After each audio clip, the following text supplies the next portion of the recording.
Hello everyone, good morning, नमस्कार। कैसे hope सब बहुत बढ़िया होंगे। कैसी चल रही है आपकी तैयारी? क्या आप कर रहे हैं सीटेट एग्जाम की तैयारी या फिर किसी भी टीचिंग एग्जाम की तैयारी कर रहे हैं? तो आप हमारे साथ में जुड़ सकते हैं।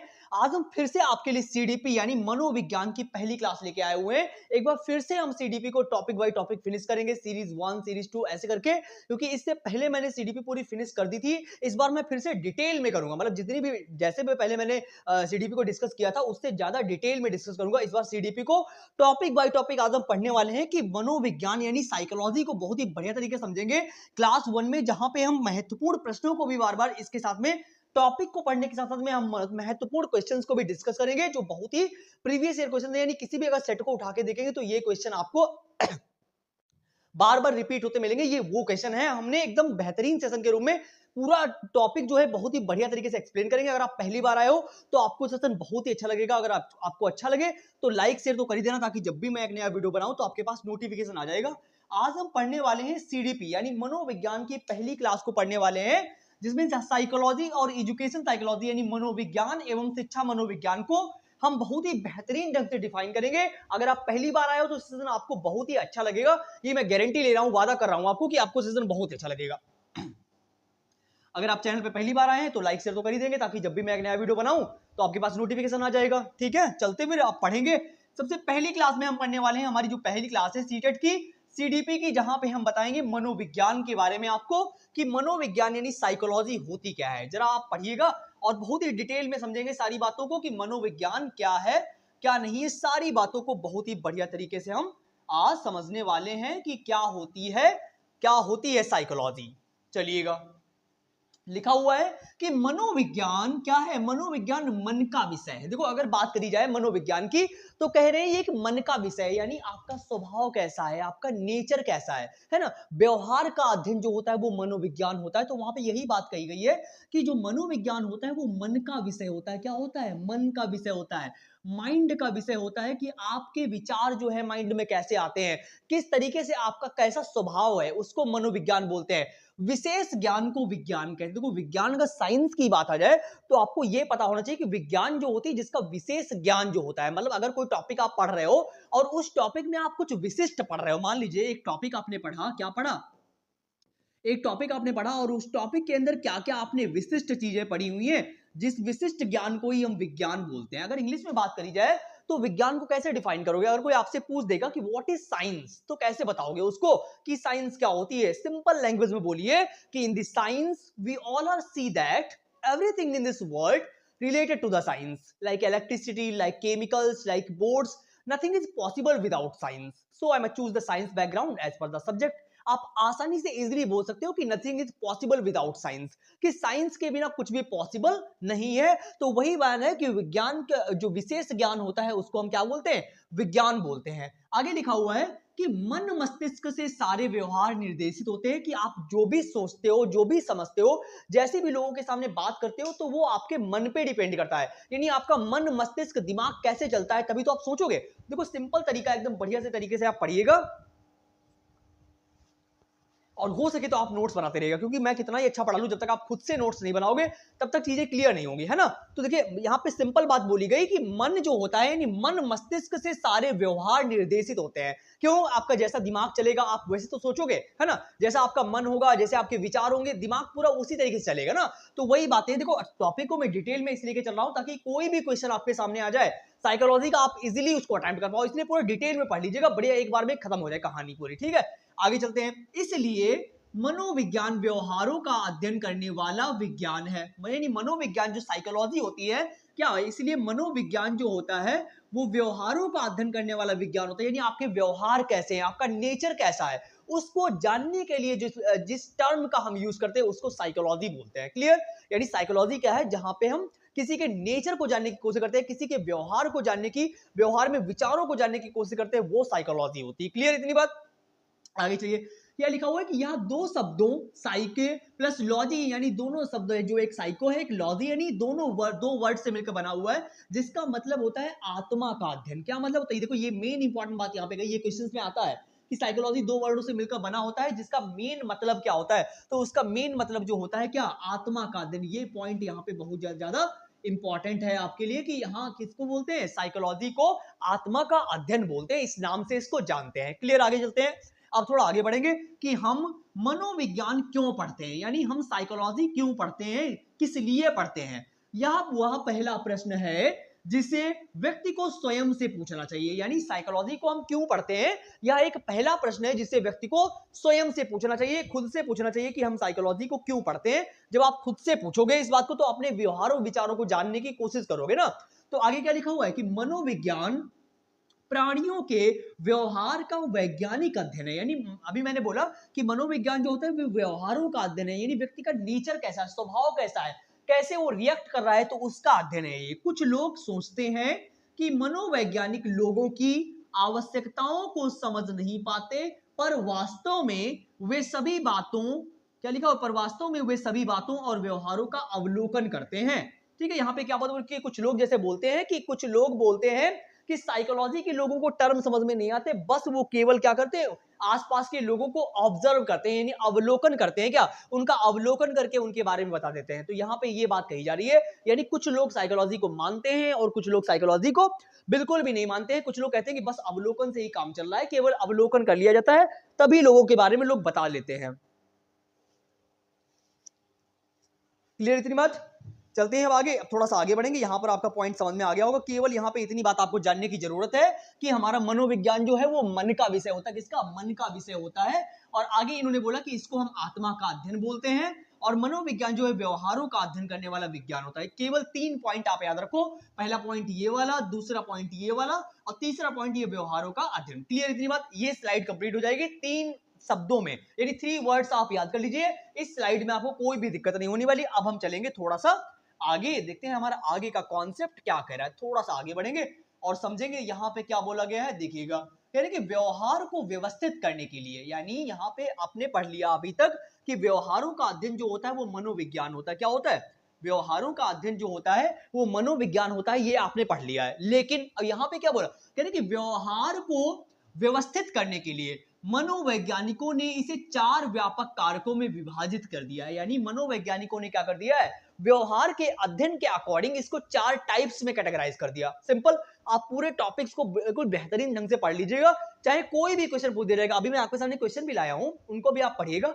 उनके भी जवाब आप इजीली दे पाओगे। क्लियर इतनी बात। यानी इन्होंने क्या किया, व्यवहार के आधार पर इसको 4 भागों में बांट दिया है मनोविज्ञान को। देखिए, पहला कारक जो है वो शारीरिक कारक है। क्या, शारीरिक कारक का मतलब क्या है कि वे कारक जो शरीर से संबंधित होते हैं। किससे, शरीर से, यानी बॉडी से संबंधित होते हैं, उनकी बात करी जाएगी। जैसे शरीर का आकार, लिंग, रूप, रंग, जन्मजात गुण, पैतृक विशेषताएं किसी के व्यवहार के शारीरिक या भौतिक पक्षों में सम्मिलित होती है। देखो यहाँ पे शरीर, शारीरिक कारक की बात करिए तो ऑब्वियसली सिंपल बात है, एज ए टीचिंग आप टीचर बनने जा रहे हो, सीटेट की तैयारी कर रहे हो, तो इतनी तो आपको समझ होगी ना कि शारीरिक कारक वही होते हैं जो शरीर से संबंधित होते हैं, चाहे वो आकार हो, रूप, रंग, जो भी हो, शरीर के भौतिक पक्षों में सम्मिलित होती है चीजें। तो ये बात आपको समझ में आ गई होगी कि पहला कारक जो है वो हमारा शारीरिक कारक है। इतना बात आपको याद रखनी है, और ये व्यवहार के आधार पर बांट दी गई है चीजें। अब हम थोड़ा सा आगे चलेंगे, देखेंगे हमारा आगे का कॉन्सेप्ट क्या कह रहा है। देखिए आगे लिखा हुआ है, आगे 2 पॉइंट्स और यहाँ पे कि संज्ञानात्मक कारक और बौद्धिक या विचार। यानी अब हमारा जो दूसरा कारक है वो कौन सा है, दूसरे कारक में किसकी बात करी जा रही है, संज्ञानात्मक कारक, यानी बौद्धिक या विचार। आप किस तरीके से तर्क करते हो, किस तरीके से समझते हो, किस तरीके से बोलते हो चालते हो दूसरे लोगों से, यानी किस तरीके से आप तर्क करते हो, आपके सोचने समझने की शक्ति कैसी है। तो उस बारे में यहाँ पे बात करी जाएगी कि ये क्रियाकलाप जो होते हैं, कारण पूछने, समस्याओं यानी प्रॉब्लम सॉल्विंग आप किस तरीके से करते हो, यानी आपका माइंड कैसे चलता है। यहाँ पे बात करी है कि समस्याओं का समाधान करने, नए व्यवहारों को समझने और एक दूसरे से संप्रेषण करने में सहायक होता है। ये उदाहरण मानव के व्यवहार के विचारणीय पक्ष होते हैं। देखो यहाँ पे सिंपल बात है कि ये मानव के जीवन के विचारणीय पक्ष क्यों होते हैं, क्योंकि आप सोचने समझने की शक्ति आपको डे बाय डे काम में आती है ना। कि आप किस तरीके से संप्रेषण करते हो, कम्युनिकेशन यानी एक दूसरे से कैसे बोलते चालते हो, उसकी बात यहाँ पे करी जा रही है ना। तो आपको समझ में आ रहा होगा कि संज्ञानात्मक बौद्धिक या विचार का मतलब यह है कि आप किस तरीके से माइंड चलाते हो, कैसे सोचते हो, कैसे समझते हो, आपकी प्रॉब्लम सॉल्विंग कैसी है, आपका दिमाग कैसे चलता है, किस तरीके से आप बात करते हो। तो ये सारी चीजें जो होती है वो हमारे संज्ञान से रिलेटेड होती है कि जब आप सीखते हो तो आपका संज्ञान बेटर होता है। जैसे मैं आपको पढ़ा रहा हूं तो आपका दिमाग जल्दी विकसित हो रहा होगा और आप सीटेट को बढ़िया से पास कर पाओगे, एक ही बार में क्लियर कर पाओगे। तो वही बातें यहाँ पे कही जा रही। अगला है भावात्मक यानी इमोशनल जो कारक होते हैं। भावात्मक यानी आपकी फीलिंग्स कैसी, भाव कैसे हैं आपके, उसकी बात करी जा रही। तो भाव कैसे होंगे, गुस्सा आएगा आपको, डर होगा, प्रेम होगा, ये भाव महसूस करने वाली स्थितियां भावात्मक स्थितियां कहलाती हैं। यानी जब आप चीजों को महसूस करते हो, फील करते हो, है ना। तो जैसे प्रेम हो गया है, डर हो गया, गुस्सा हो गया, तो इनको आप फील करते हो ना। सामाजिक और वातावरणीय कारक भी हो सकते हैं ये। अगला फोर्थ वाला हम पढ़ेंगे अभी, सामाजिक और ये नेक्स्ट पॉइंट में पढ़ लेंगे, नेक्स्ट स्लाइड में पढ़ लेंगे। अभी फिलहाल के लिए भावनात्मक हमने सीख लिया हुआ है, जहां पे हम कुछ महसूस करते हैं, फील करते हैं, तो वो क्या होता है, वो हमारा भावात्मक होता है। कैसा होता है, भावात्मक होता है, जहां पे हम कोई भी चीज को महसूस करते हैं। अगला है सामाजिक और वातावरणीय कारक। यानी यहां पे क्या बात बोली जा रही है, सामाजिक और वातावरणीय का कारक का मतलब क्या है कि जो भी हम अपने आसपास के लोगों से जैसे भी इंटरेक्ट करते हैं, यानी सामाजिक का मतलब क्या है, सोशल, यानी हम अपने आसपास के लोगों से कैसे इंटरेक्ट करते हैं, कैसे बोलते चालते हैं। वातावरणीय कारक यानी वातावरण के बारे में वाइगॉत्स्की ने बहुत बढ़िया बताया हुआ है कि अगर आप अपने आसपास के लोगों से किस तरीके से इंटरेक्ट करते हो, कैसे बोलते हो, कैसे चालते हो, उनका अनुकरण करके बच्चे सीखते हैं, ये वाइगॉत्स्की जी कहते हैं। लेकिन सामाजिक और वातावरणीय कारकों का मतलब यह है कि अपने आसपास के लोगों से आप किस तरीके से एक समाज में रहकर सीखते हो। यानी जब बच्चा छोटा होता है तब शुरुआत में थोड़ी ना उसको स्कूल में भेज दिया जाता है कि पैदा हुआ बस स्कूल में भेज दिया जाए, ऐसा तो नहीं होने वाला ना।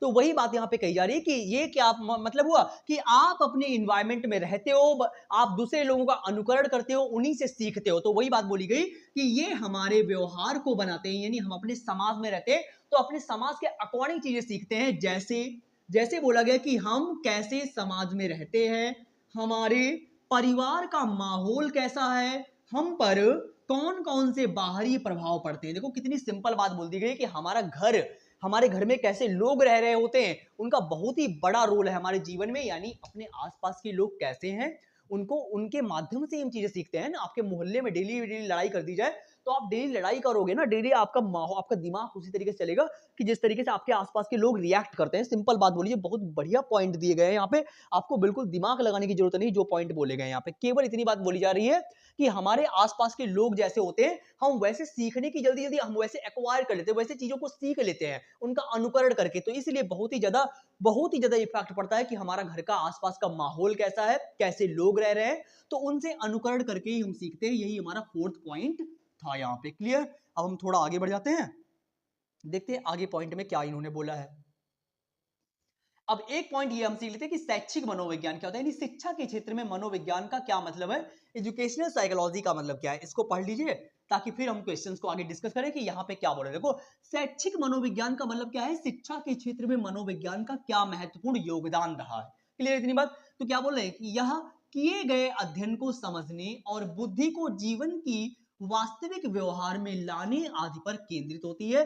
यानी यहाँ पे क्या बोले, किए गए अध्ययन यानी जो भी आपने पढ़ा हुआ है और जो भी आपने समझा है, और बुद्धि को जीवन की वास्तविक व्यवहार में लाना, यानी जिस तरीके से आपने चीजों को सीखा है उनको रियल लाइफ से रिलेट करके आप कैसे पढ़ते हो, कैसे सीखते हो, और यह जीवन भर व्यक्तिगत प्रगति या जीवन भर व्यक्तिगत प्रगति का मतलब क्या है कि व्यक्ति इंसान जो होता है जब से पैदा होता है मृत्यु तक वो लगातार सीखता ही रहता है ना। यानी गर्भ से कब्र तक इंसान सीखता है, चाहे वो कैसा भी ज्ञान, वो स्कूल में सीखता है, समाज में रहकर सीखता है, अपने आसपास के लोगों से इंटरेक्ट करके सीखता है, कोलैबोरेट करके सीखता है।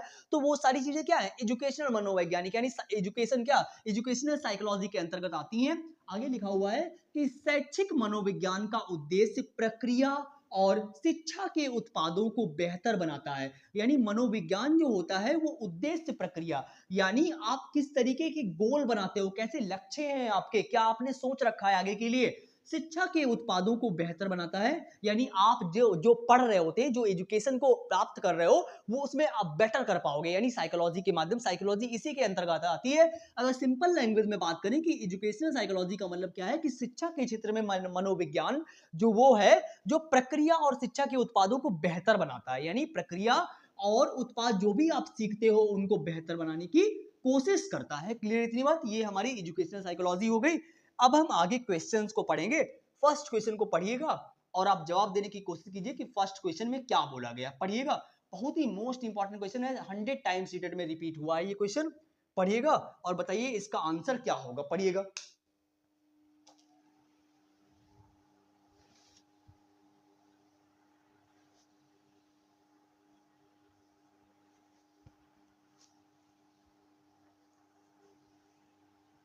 देखो क्या बोला जा रहा है यहाँ पे। लिखा हुआ है कि मनुष्य जन्म से स्वतंत्र होता है, यानी मनुष्य जो होता है वो जन्म से स्वतंत्र होता है, लेकिन हर जगह जंजीर से बंधा रहता है। यह कथन किसका है? यानी इन्होंने बोला कि मनुष्य जो है, यानी इंसान जो है, वो जन्म से स्वतंत्र है, मतलब फ्री तो है, लेकिन जीवन भर वह एक जंजीर में बंधा रहता है। यह कथन किसने कहा है? क्या ये अब्राहम मैस्लो ने कहा है, या फिर जॉन डीवी ने कहा है, या फिर जीन जैक्स रूसो ने कहा है, या फिर WII किलपैट्रिक ने कहा है? किसने कहा है? आप मुझे बताइए इसमें से कि जीवन भर मनुष्य जीवन में जन्म से मनुष्य स्वतंत्र तो होता है, लेकिन जंजीर में बंधा रहता है, हमेशा जीवन भर जंजीर में बंधा रहता है। तो यह कथन ना तो हमारा इब्राहिम मैस्लो का है, ना जॉन डीवी का है, ना किलपैट्रिक का है, या जीन जैक्स रूसो ने इस बात को कहा है। किसने कहा है? जीन जैक्स रूसो ने इस बात को क्लियर किया है। इसलिए थर्ड ऑप्शन जो है वो हमारा एकदम क्लियर है। आई होप आपको फर्स्ट क्वेश्चन समझ में आ गया होगा। बहुत ही सिंपल बात कही है कि इंसान जंजीर में बंधा रहता है, ये कहा है जीन जैक्स रूसो ने, इस बात को कहा है। क्लियर? अब हम चलेंगे सेकंड क्वेश्चन पे, देखते हैं हमारा सेकंड क्वेश्चन क्या है। ओवरऑल 10 क्वेश्चन हम पढ़ेंगे इस स्लाइड में, मतलब इस सेशन में, आज के सेशन में। पढ़िएगा, बताइएगा और जवाब कमेंट बॉक्स में जवाब दीजिए। इसका बहुत ही बेहतरीन क्वेश्चन आपके सामने मैं ला रहा हूं डेली। लिखा हुआ है कि मुझे 1 दर्जन स्वस्थ बच्चे दे दो। मतलब क्या कह रहे हैं? किसी साइंटिस्ट ने कहा है कि मुझे 1 दर्जन में 12, यानी 12 बच्चे, मुझे स्वस्थ बच्चे दे दो, मैं उन्हें डॉक्टर बना दूंगा, न्यायाधीश बना दूंगा, भिखारी बना दूंगा, और यहां तक कि चोर भी बना सकता हूं। किसकी टिप्पणी है? क्या ये हल की टिप्पणी है, जंग की टिप्पणी, गुथरी की टिप्पणी है? ऐसा जीवी वॉटसन ने कहा है। किसने कहा है? जीवी वॉटसन ने कहा है कि हमें अगर आप 12 बच्चे दे दो तो उन्हीं में मैं डॉक्टर भी बना दूंगा, भिखारी भी बना दूंगा, न्यायाधीश भी बना दूंगा और चोर भी बना दूंगा। तो यहाँ पे क्या बात बोली जा रही है? यहाँ पे बोला जा रहा है कि किस बात को इंपॉर्टेंस दी जा रही है कि कई बच्चे हैं जो एक क्लासरूम में पढ़ते तो होते हैं, लेकिन कोई डॉक्टर बनता है, कोई चोर बनता है, कोई न्यायाधीश बनेगा तो कोई सड़क पे घूमेगा पत्ते बीनते हुए ना। तो वही बात कही जा रही है, यानी एक बच्चे के अंदर अलग अलग मेंटल क्वालिटीज होती हैं, उनके दिमाग में जो भी चीजें हैं वो सब अलग अलग चीजें हैं। कोई इंसान किसी चीज में अच्छा होगा, कोई दूसरा वाला किसी दूसरी फील्ड में अच्छा होगा। तो वही बात यहाँ पे कही जा रही है। तो फर्स्ट ऑप्शन जो है वो हमारा एकदम क्लियर है। अब हम चलेंगे क्वेश्चन नंबर 3 पे, देखते हैं आगे क्या बोला जा रहा है। पढ़िए, क्वेश्चन नंबर 3 और 4 हमने एक ही स्लाइड में रखा हुआ है ताकि आप बढ़िया से इनका ऑप्शन पढ़ सको और जवाब दे सको। पढ़िएगा और मुझे बताइए इसका करेक्ट ऑप्शन जो है कौन सा होगा।